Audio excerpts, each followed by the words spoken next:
जय नारायण। आज data handling in Python हम स्टार्ट करेंगे। देखो, कोई भी प्रोग्रामिंग लैंग्वेज हो, कोई भी, उसमें कुछ फंडामेंटल ब्लॉक्स होते हैं और उस फंडामेंटल को यूज़ करते ही हम प्रोग्राम लिखते हैं किसी भी प्रोग्रामिंग लैंग्वेज को। उसी पार्ट में आज इस चैप्टर जो हमने स्टार्ट किया है डेटा हैंडलिंग, उसके पार्ट में हम डेटा टाइप्स बताएंगे। वेरिएबल्स जो हमने पिछली क्लास में आपको बताया था, थोड़ा उसका और पार्ट उसको आगे बताते हैं, क्या होते हैं, कैसे काम करते हैं। ऑपरेटर्स हमने पिछली क्लास में आपको बता दिया था, और एक्सप्रेशन। तो बेसिक हमारे पास आज डेटा टाइप्स होंगे और एक्सप्रेशंस होंगे कि क्या होते हैं। चलो, इससे पिछली क्लासेस में आपने पढ़ा होगा, 8th में विजुअल बेसिक पढ़ा होगा, तो उसमें हमने आपको डेटा टाइप बताया था विजुअल बेसिक में। क्योंकि 9th-10th आप बेसिक आईटी पढ़े हुए हैं, तो प्रोग्रामिंग लैंग्वेज से दूर थे, तो डेटा टाइप से भी आप दूर थे। देखो, पाइथन एक pre defined set of data type provide करता है। प्री डिफाइंड सेट ऑफ, कोई भी डेटा को अगर हैंडल करना है तो एक pre defined set of data type provide करता है, और डेटा जो स्टोर होता है इसी डेटा टाइप्स के अंदर स्टोर होता है। ठीक। अब डेटा कैन बी एनीथिंग, चाहे वो कैरेक्टर हो, चाहे वो इंटीजर हो, चाहे वो रियल हो, चाहे वो स्ट्रिंग हो। इतने टाइप्स के डेटा टाइप स्टोर कर सकता है। और डेटा हमने आपको ही बताया भी कि बहुत टाइप के हो सकते हैं, कैरेक्टर, इंटीजर, रियल, स्ट्रिंग, और एनीथिंग इनक्लोज्ड इन कोट्स। अगर डबल कोट्स के अंदर है तो वो स्ट्रिंग है। नंबर्स विदाउट फ्रैक्शन है तो इंटीजर डेटा रिप्रेजेंट कर रहा है। नंबर विद फ्रैक्शन है तो रियल डेटा रिप्रेजेंट कर रहा है। ट्रू एंड फॉल्स है तो बूलियन डेटा रिप्रेजेंट कर रहा है। तो बहुत सारी डेटा टाइप्स हैं। ठीक, तो इसको एक एक करके पढ़ते हैं। इसके पहले हम आपको बता दें, इतनी पार्ट पढ़ने से पहले, जो पाइथन है वो कोर डेटा टाइप्स को सपोर्ट करता है। अब ये कोर क्या होता है? ये कोर के ही पार्ट हैं। इंटीजर है, फ्लोट है, बुलियन है, स्ट्रिंग है, ये कोर के ही पार्ट हैं। तो पहले हम कोर को पढ़ते हैं। कोर में नंबर, स्ट्रिंग, लिस्ट, टपल और डिक्शनरी, इतनी चीज़ें आती हैं। अभी हम आपको नेक्स्ट स्लाइड में आपको टपल और डिक्शनरी भी दिख रहा है। आप पहले इन तीनों को समझ लीजिए। जो नंबर है, नंबर में देखिए क्या दिया हुआ है, इंटीजर टाइप के होते हैं। नंबर्स में 3 टाइप के डेटा टाइप स्टोर होते हैं। इसके अंदर इंटीजर है, फ्लोट है, कॉम्प्लेक्स है। 3 तरीके के डेटा टाइप्स को इसमें हम स्टोर कर सकते हैं। अगर उनको बोलते हैं नंबर डेटा टाइप। इंटीजर है तो हमने आपको बताया कि पॉजिटिव नेगेटिव वैल्यू स्टोर हो सकती है। फ्लोट है तो हमने आपको बताया रियल और डेसिमल पार्ट स्टोर होता है, रियल वैल्यू। कॉम्प्लेक्स है तो इमेजिनरी पार्ट भी वैल्यू का स्टोर होता है। स्ट्रिंग के बारे में भी हमने आपको बात की कि डबल कोट्स अगर लगा है वैल्यूज़ के बीच में तो वो स्ट्रिंग है। लिस्ट, अब ये थोड़ा नया है। लिस्ट में आप सिर्फ इतनी सी बात समझ लीजिए, अगर पाइथन में, हम पाइथन की टर्मिनोलॉजी में बात कर रहे हैं, अगर पाइथन में स्क्वायर ब्रैकेट के अंदर, मेरी बात ध्यान सुनिएगा, अगर पाइथन में स्क्वायर ब्रैकेट के अंदर कोई वैल्यू स्टोर है, कोई भी वैल्यू स्टोर है, वो लिस्ट कहलाती है। इतनी सी बात आप समझ लीजिए। नेक्स्ट चलते हैं हम टपल। टपल क्या होता है? टपल भी एक टाइप का डेटा टाइप है। जैसे इंटीजर है, जैसे बूलियन है, जैसे स्ट्रिंग है, वैसे टपल भी है। अभी हमने आपको लिस्ट बताया कि लिस्ट में हमने स्क्वायर ब्रैकेट का जिक्र किया, वैसे ही टपल है। टपल में फिर से सुन लीजिए, अगर राउंड ब्रैकेट के अंदर कोई वैल्यू स्टोर है, कोई भी वैल्यू स्टोर है, हम कह रहे हैं इंटीजर स्टोर है, स्ट्रिंग स्टोर है, नंबर स्टोर है, कुछ भी स्टोर है, अगर वो राउंड ब्रैकेट के अंदर है तो वो टपल कहलाता है। इतनी सी बात सुन लीजिए, अगर वो राउंड ब्रैकेट के अंदर है तो वो टपल कहलाता है। इसको तीनों अभी हम आगे आपको ब्रीफ भी करेंगे, थोड़ा थोड़ा इंट्रोडक्शन देंगे, क्योंकि पूरा पूरा पार्ट है इसके क्लास 11th के सिलेबस में आपको पढ़ने के लिए। तो जो पूरा पूरा चैप्टर है उसको हम आगे पढ़ाएंगे जब आगे आएगा। सिर्फ अभी इतना सा पार्ट है कि आप इंट्रोडक्टरी पार्ट इनका समझ लीजिए कि क्या होता है, ये बहुत जानना जरूरी है। इतना अगर आप इस चैप्टर में समझ लेंगे तो ये आप समझ लेंगे कि आगे आने वाले जो चैप्टर्स हैं उसके लिए आपको एक बेस, नींव मजबूत हो जाएगी। डिक्शनरी, डिक्शनरी में जो वैल्यू स्टोर होती हैं आप देख ही रहे होंगे। अभी तक हमने आपको लिस्ट और टपल समझाया, वैसे ही डिक्शनरी, लेकिन यहाँ करली ब्रेसेस लगे हैं। तो अब आप कहेंगे सर करली ब्रेसेस के अंदर जो वैल्यू स्टोर है उसे डिक्शनरी कहेंगे? तो हमारा आंसर होगा नहीं। करली ब्रेसेस के अंदर तो वैल्यू स्टोर होंगे, लेकिन की और वैल्यू के पेयर बने होंगे। एक उसकी की होगी, उसके सामने एक वैल्यू बनी होगी, और वो कोलन से सेपरेट होंगे। दोनों की वैल्यू पेयर कोलन से सेपरेट होंगे और दोनों की के बीच में कॉमा लगा होगा। ध्यान से देखिएगा, ये सिर्फ देख के, पाइथन एक ऐसी लैंग्वेज है जो ये तीनों डेटा टाइप को आप देख के समझ सकते हैं। आपको कुछ करने की जरूरत नहीं है, आप सिर्फ देख लेंगे तो बात समझ में आ जाएगी कि है क्या। ध्यान से समझ लीजिए, वैल्यू डिक्शनरी में करली ब्रेसेस के अंदर तो स्टोर होती है, लेकिन आप कहेंगे कि करली ब्रेसेस ही डिक्शनरी है, तो आंसर नहीं। डिक्शनरी के अंदर की और वैल्यू के पेयर स्टोर होते हैं। उसकी एक की होगी, उसके सामने उसका वैल्यू लिखा हुआ, जैसे यहाँ लिखा हुआ ए यहाँ पे क्या है, की है, उसके सामने वन उसकी वैल्यू है। ई की है, वैल्यू क्या हुई इसकी 2। आई की है, आई वैल्यू क्या है 3। ओ 4, यू 5। अब अभी आपको हम आगे जब हम चैप्टर पढ़ाएंगे तो इसका हम ब्रीफ आपको बताएंगे कैसे आप वैल्यू इनपुट करके आउटपुट कैसे आप यूज़ कर सकते हैं इनका। ये पूरा चैप्टर में पूरा ब्रीफ में दिया हुआ है, इलैबोरेट वे में आपको दिया हुआ है, तो उस समय आपको ज़्यादा बेटर तरीके से समझ में आएगा। सिर्फ इतनी सी समझ लीजिए डिक्शनरी क्या होती है। अभी हम उसको थोड़ा सा और बताएंगे।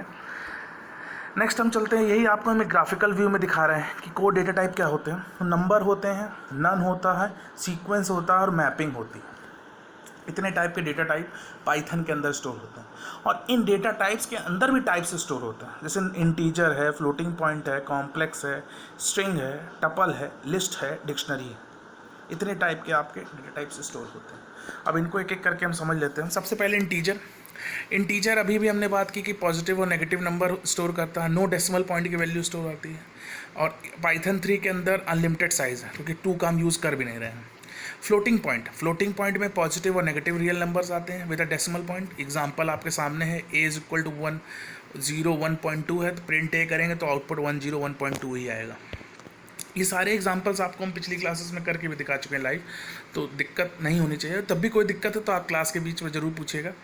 कॉम्प्लेक्स नंबर में रियल इमेजिनरी पार्ट। अब जो साइंस के स्टूडेंट्स हैं, जो मैथ्स के स्टूडेंट हैं बेसिक, वो कॉम्प्लेक्स नंबर को ज़्यादा बेटर तरीके से समझ रहे होंगे कि रियल इमेजिनरी पार्ट क्या होता है। तो x + yj के फॉर्म में अगर हमको कोई आउटपुट चाहिए होता है तब हम कॉम्प्लेक्स नंबर का यूज़ करते हैं। a is equal to complex 5 करेंगे तो देखो हमने यहाँ पे कोई भी इमेजिनरी पार्ट वैल्यू पास नहीं किया, हमने प्रिंट a मांगा तो आउटपुट आएगा 5 + 0j। कोई भी इमेजिनरी पार्ट में कोई वैल्यू नहीं है, रियल पार्ट की वैल्यू 5 है। उसी तरह से b is equal to complex 101, 23 दिया तो 101 + 23j, मतलब इमेजिनरी पार्ट 23 है और रियल पार्ट 101। तो इस तरीके से कॉम्प्लेक्स का काम होता है। नेक्स्ट आता है स्ट्रिंग का अभी हमने आपको जिक्र किया कि अगर स्ट्रिंग क्या है, सीक्वेंस ऑफ कैरेक्टर्स है जो सिंगल कोट या डबल कोट्स के बीच में लिखा गया, उसे बोलते हैं स्ट्रिंग। दोनों सेम है, चाहे वो आप सिंगल यूज़ करें चाहे डबल यूज़ करें, इंटरप्रेटर एरर नहीं देगा। एक एग्जांपल दिया हुआ है कि स्ट्रिंग इज str एक नाम का हमने वेरिएबल लिया, उसके अंदर हमने कंप्यूटर साइंस को स्टोर किया, तो प्रिंट str, तो आउटपुट क्या आ गया str कंप्यूटर साइंस। अब आप कहेंगे print str dash double quotes, तो हमने आपको प्रिंट का स्टेटमेंट जब पिछली क्लास में बताया था तो हमने बताया था प्रिंट के अंदर अगर आप कुछ भी कोट्स के अंदर लिख रहे हैं तो प्रिंट को ये पता है कि उसको सिर्फ डिस्प्ले करना है उसको, तो वही डिस्प्ले यूज़ किया हमने यहाँ पे। नेक्स्ट आता है लिस्ट की बात अभी हमने आपसे की, सेम वही चीज़ लिखी हुई है यहाँ पे जो हमने आपको आगे बात की। लिस्ट पाइथन में list of comma separated values होते हैं और जो स्क्वायर ब्रैकेट्स के अंदर स्टोर होते हैं। इतनी सी बात ही आपको लिस्ट में जाननी है। हर लिस्ट के आइटम, जो लिस्ट में अंदर वैल्यू होती है उसको बोलते हैं आइटम। हर आइटम की एक इंडेक्स वैल्यू होती है। अब ये इंडेक्स वैल्यू क्या होती है, अभी आप कहेंगे सर इंडेक्स वैल्यू क्या होती है। चलिए इसको थोड़ा सा जब क्लास स्टार्ट करेंगे तब हम आपको बताएंगे कि इंडेक्स वैल्यू क्या होती है। नेक्स्ट आता है टपल भी कॉमा सेपरेटेड वैल्यूज़ होती हैं जो पैरेंथेसिस या राउंड ब्रैकेट्स के अंदर स्टोर होती है, हमने आपको बताया ही आगे। सेट्स, अब सेट आया क्वेश्चन, ये एक unordered collection of unique and immutable. ये इम्यूटेबल 2 बार आप देख चुके हैं, लेकिन अभी भी समझ में नहीं आ रहा कि इम्यूटेबल क्या है। चलिए आगे नेक्स्ट जब हम स्लाइड आगे बढ़ेंगे तो आपको ज़रूर समझ में आएगा कि हम ये म्यूटेबल और इम्यूटेबल क्या कह रहे हैं। इतनी सी बात समझ लीजिए कि एक सेट क्या है, एक अनऑर्डर्ड कलेक्शन है यूनिक नंबर्स का, जिसके अंदर हम आइटम्स को मॉडिफाई नहीं कर सकते, which can not be modified. ध्यान रखिएगा।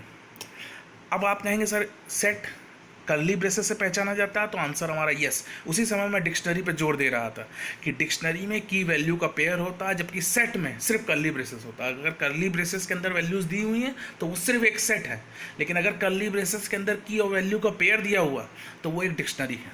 सेट आपके कोर्स में नहीं है, लेकिन आपको नॉलेज होनी चाहिए, इसलिए मैंने आपको बता दिया। नेक्स्ट आता है डिक्शनरी के बारे में भी हमने बात की कि एक अनऑर्डर्ड कलेक्शन ऑफ आइटम्स होता है जिसके अंदर ईच आइटम जो होता है वो की और वैल्यू का पेयर होता है।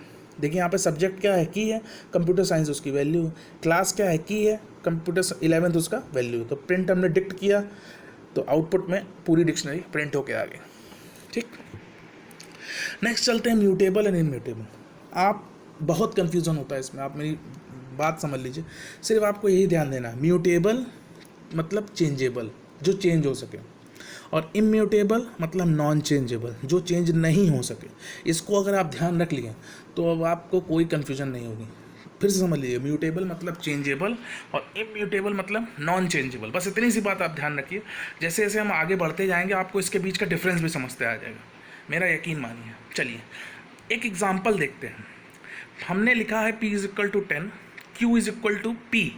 अब यहाँ का मतलब आपको पिछली क्लास में समझा दिया कि असाइनमेंट ऑपरेटर है, मतलब p की वैल्यू q को मिल गई है, और r इज इक्वल टू 10 ये हमने एक आइडियली पे टाइप किया। तो इसका मतलब आप लोग जान रहे हैं कि p की वैल्यू भी 10 है, q की वैल्यू भी 10 है और r की वैल्यू भी 10 है।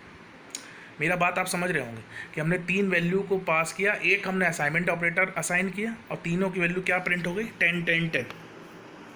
फिर उसकी वैल्यू हमने चेंज की, p इज इक्वल टू 17 किया, r इज इक्वल टू 7 किया और q इज इक्वल टू 9 किया। तो मैं ये पूछना चाहता हूँ क्या वैल्यू एक्चुअली में चेंज हुई? आप कहेंगे हाँ हुई, लेकिन नहीं, इंटरप्रेटर ने वैल्यू चेंज नहीं की। ये आपके नज़र में है कि वैल्यू चेंज हो गई, लेकिन इंटरप्रेटर ने वैल्यू चेंज नहीं की। वैल्यू ऑब्जेक्ट्स चेंज हुए हैं, वैल्यू चेंज नहीं हुई। अभी भी जो वैल्यूज़ हैं वो एज इट इज़ पड़ी हुई हैं, लेकिन सिर्फ उसके जो रेफरेंस हैं वो रेफरेंस नेम चेंज हो गए। देखिए पाइथन हमेशा जो वैल्यूज़ को स्टोर करता है वो एक्चुअली ऑब्जेक्ट्स होते हैं। जैसे हमने लिखा p इज इक्वल टू 10, तो 10 यहाँ पे क्या है, ऑब्जेक्ट है, और p यहाँ पे क्या है, वेरिएबल नेम है, जिसके हम रेफरेंस नेम कहते हैं। अब बात समझिएगा, हमने लिखा था इसके पहले प्रोग्राम में, आप देखिए हमने लिखा ना p इज इक्वल टू 10। अब p इज इक्वल टू 10 में 10 तो वैल्यू है, और वैल्यू को हम पाइथन में ऑब्जेक्ट्स कहते हैं, लेकिन जो p है वो एक्चुअली में रेफरेंस नेम कहलाता है, जिसे हम वेरिएबल नेम कह रहे हैं उसे हम रेफरेंस नेम कहलाते हैं। चलिए इसको एक एग्जांपल से समझते हैं। हम पिछली क्लास में भी आपको इस चीज़ के बारे में बताए थे, इसको फिर से रिपीट कर देते हैं। सपोज हम असाइन करते हैं a इज इक्वल टू 10 को। ठीक, 10 यहाँ पे क्या है, एक ऑब्जेक्ट है, और a क्या है, उसका रेफरेंस नेम है। देखो रेफरेंस वेरिएबल है और उसका एक ऑब्जेक्ट है। चलो नेक्स्ट में हम करते हैं, इफ़ वेरिएबल b को लेते हैं और variable b is equal to 10 भी कर देते हैं। तो अब a और b दोनों किसको पॉइंट कर रहे होंगे, 10 को। पिछली क्लास में भी हमने इस चीज़ को नोटिस कराया था कि जो वैल्यू होती है वो डिफरेंट ऑब्जेक्ट्स अगर मैं सेम किया तो उसकी वैल्यू दोनों सेम ऑब्जेक्ट पर रेफर कर रही होती है। अब हमने उसको चेंज कर दिया, b की वैल्यू हमने 20 कर दी, b की वैल्यू 20 कर दी, तो b का जो रेफरेंस वेरिएबल है वो चेंज नहीं हो रहा, न्यू ऑब्जेक्ट पे वो वैल्यू अब पॉइंट कर रही है। अब b किसको पॉइंट कर रहा है, 20 को पॉइंट कर रहा है, और a किसको पॉइंट कर रहा है, 10 को पॉइंट कर रहा है। रेफरेंस वेरिएबल चेंज नहीं हो रहा, उसकी वैल्यू चेंज हो रही है। आपको इससे ज़्यादा बेटर तरीके से अभी जब हम एग्जाम्पल समझाएंगे तब आपको ज़्यादा बेटर तरीके से समझ में आएगा। चलिए देखिए म्यूटेबल क्या क्या होते हैं। म्यूटेबल ऑब्जेक्ट्स, म्यूटेबल में लिस्ट, डिक्शनरी और सेट्स आते हैं, क्योंकि ये चेंजेबल है। चेंजेबल का मतलब इनको हम प्रोग्राम के बीच में चेंज कर सकते हैं। सपोज हमने 1 2 3 4 5 स्टोर किया, हमें नहीं पसंद है, हमने 4 को हटा के 3 ले लिया, 4 को हटा के 6 7 ले लिया, जिसको भी हमको चेंज करना है, ये चेंजेबल। डिक्शनरी चेंजेबल है, सेट्स चेंजेबल है। इम्यूटेबल मतलब नॉन चेंजेबल, इंटीजर है, फ्लोट्स है, बूलियन है, स्ट्रिंग है, टपल्स है, ये चेंजेबल नहीं है। इनको आप अगर प्रोग्राम के दौरान चेंज करेंगे तो एरर दे देंगे, ये चेंज नहीं हो सकते, मॉडिफाई नहीं हो सकते। एक बार जो प्रोग्राम के स्टार्टिंग में आपने फिक्स कर दिया वो पूरे थ्रू आउट द प्रोग्राम वो चेंज नहीं हो सकता। आप कहेंगे सर ये कांस्टेंट है, नहीं ये कांस्टेंट नहीं है, इसको हम कांस्टेंट वर्ड यूज़ नहीं कर सकते।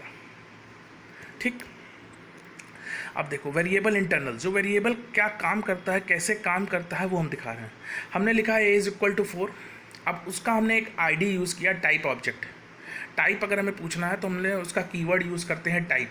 तो टाइप 4 किया तो वो इंटीजर टाइप का, भाई a इज इक्वल टू 4 कैसा है, इंटीजर टाइप का वेरिएबल है। फिर हमने टाइप a किया तो भी इंटीजर है, क्योंकि a के अंदर कौन से वेरिएबल स्टोर है, 4 कैसा है, इंटीजर है, तो a भी कैसा हुआ, इंटीजर हुआ।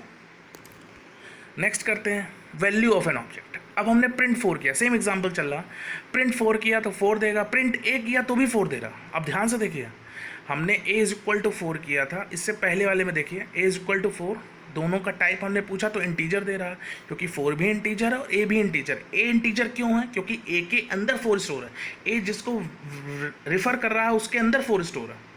सेम चीज़ हमने यहाँ पे यूज़ की, प्रिंट 4 किया, 4 हमने प्रिंट किया, प्रिंट ए किया तो भी 4 आ रहा है। अब देखिए आईडी ऑफ एन ऑब्जेक्ट। अब हम आईडी जब 4 करते हैं तो देखो यहाँ का भी एड्रेस सेम है और जो आईडी ए कर रहे हैं इसका भी एड्रेस देखो सेम है, दोनों का एड्रेस सेम है। अब इसी एग्जाम्पल को आप ए और बी वाले कॉन्सेप्ट से यूज़ कर सकते हैं। ए इज इक्वल टू 5 कर दीजिए, बी इज इक्वल टू 5 कर दीजिए और दोनों की आईडीज़ निकाल लीजिए, आईडी ए आईडी बी, दोनों के आप यकीन मानिए दोनों का जो रेफरेंस वेरिएबल होगा, जो एड्रेस होगा वो सेम, दोनों का सेम आ रहा होगा। इसको मैं आपको लाइव करके दिखाऊंगा।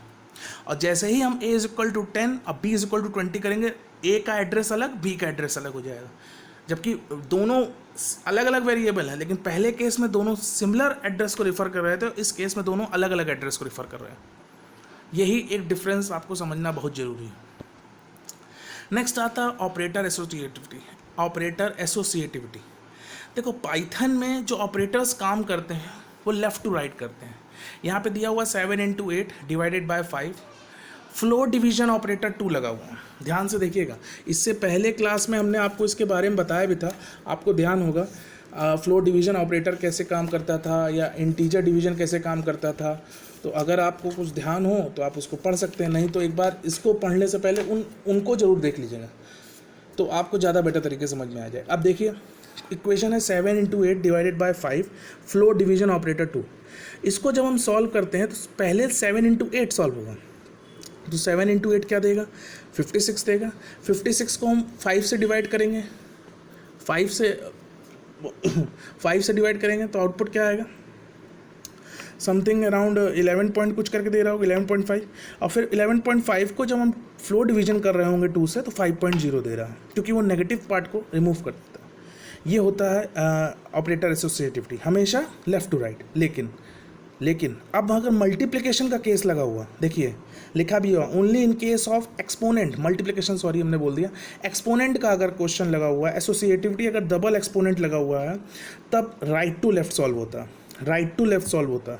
अब इस क्वेश्चन में 3 एक्सपोनेंट 2 दिया हुआ, अब इसको सॉल्व करना है राइट साइड से, मतलब 2 को 3 बार कैलकुलेट करना है। क्या आएगा, 9 आएगा भाई।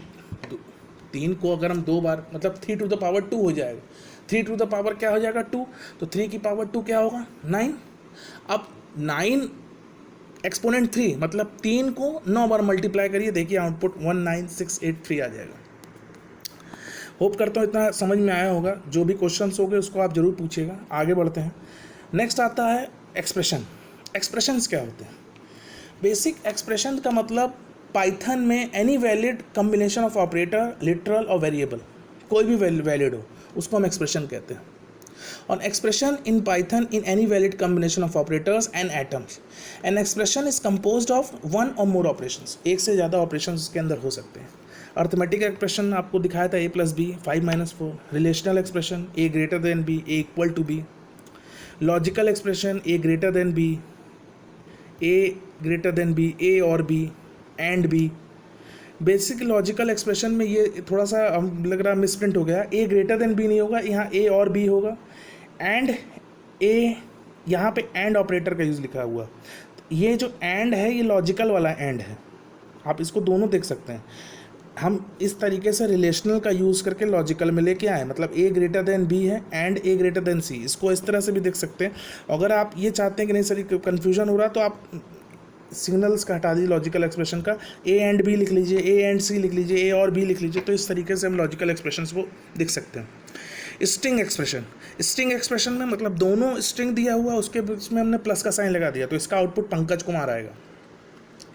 ठीक, नेक्स्ट और लास्ट टाइप कास्टिंग, बहुत इंपॉर्टेंट। देखो टाइप कास्टिंग का मतलब कोई भी वेरिएबल अगर इंटरनली चेंज होता है, अगर इंटरनली जैसे हमने लिखा हुआ इंटीजर टाइप की वैल्यू है, उसको हम वैल्यू जब डेटा यूज़र देता है इंटीजर टाइप का हमने लिखा हुआ है a = 5, और वो मॉडिफाई होके इतनी बड़ी वैल्यू हो जा रही है लास्ट में कि वो इंटीजर स्टोर ही नहीं कर पा रहा। तो अब स्टोर नहीं कर पाएगा तो उसको हमको लार्जर वे में करना पड़ेगा, तो उसको बोलते हैं टाइप कास्टिंग। अगर ये अपने आप हो रहा है तो उसको बोलते हैं इम्प्लिसिट टाइप कास्टिंग। अगर ये कन्वर्जन, टाइप कन्वर्जन का मतलब एक डेटा टाइप से दूसरे डेटा टाइप में जाने का, ठीक, अगर ये अपने आप हो जा रहा है बाय इंटरप्रेटर, अपने आप का मतलब बाय इंटरप्रेटर, तो इसको बोलते हैं इम्प्लिसिट टाइप कन्वर्जन। और अगर ये मैनुअली हो रहा तो इसको बोलते हैं एक्सप्लिसिट टाइप कन्वर्जन। सिंपल। देखो एक्सप्लिसिट टाइप कन्वर्जन का ही एग्जांपल दे सकते हैं क्योंकि इम्प्लिसिट इंटरप्रेटर खुद कर देता है, तो इसके लिए हम कोई एग्जांपल नहीं है। सिर्फ डेटा टाइप और आइडेंटिफायर हमने लिखा है a = 4, b = int a। इसका मतलब जो a है, जो इनपुट हुआ यहाँ पे क्या है, स्ट्रिंग इनपुट हुआ, लेकिन उसको हमको जो आउटपुट देना है b में वो कैसा देना है, इंटीजर में देना। तो ये कैसा हुआ, एक्सप्लिसिट टाइप कन्वर्जन हुआ, हमने उसको मैनुअली चेंज किया। ठीक उसी तरह से हम इंटीजर को, फ्लोट को, कॉम्प्लेक्स को, स्ट्रिंग को, बूल को, इतने सारे डेटा टाइप हैं जिसको हम कन्वर्ट कर सकते हैं एक जगह से दूसरी जगह पर। ठीक, अगर आप कहेंगे तो इसको हम क्लास में ज़रूर करके भी दिखाएंगे। जो भी प्रॉब्लम होगी उसको आप ज़रूर पूछिएगा। होप करता हूँ इतना समझ में आया होगा। आज के लिए इतना ही। Thank you.